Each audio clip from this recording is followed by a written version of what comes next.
on your level of operation. You will be a Muslim or Muslim them. Maybe no clap. Which one you belong? I'm Muslim then now, I'm Muslim then you don't go. Where am I no? All right, I want to officially or quickly say welcome to everybody. Already we don't come, we say we don't come. This mouth. What I'm trying to say is that I have turned myself to be a horse. Maybe come anya fat.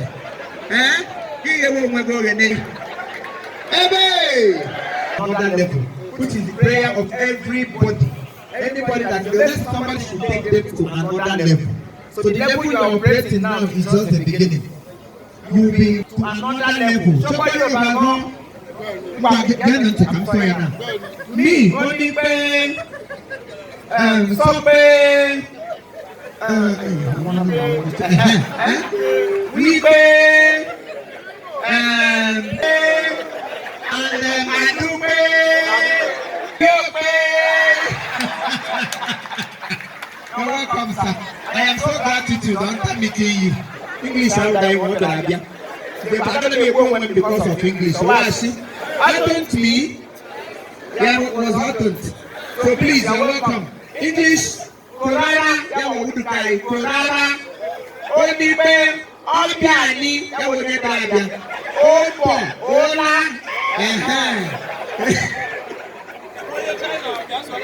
Elizabeth, congratulations, doctor. That's a question. Oh, that's a question. It's a job. I saw the China before Paul on our dear.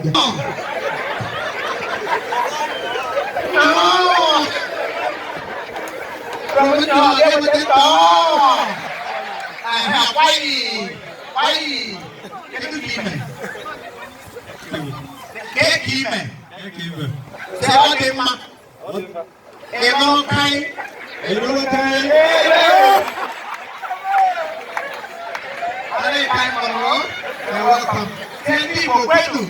So Huan is a welcome. Chinese welcome. Huan. Hey, what Huan? And what Huan means in Igbo language is person where person die for.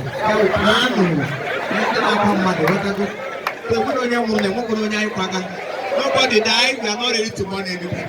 So why you follow on your side, don't know? I don't know why you can be beside the guy. You're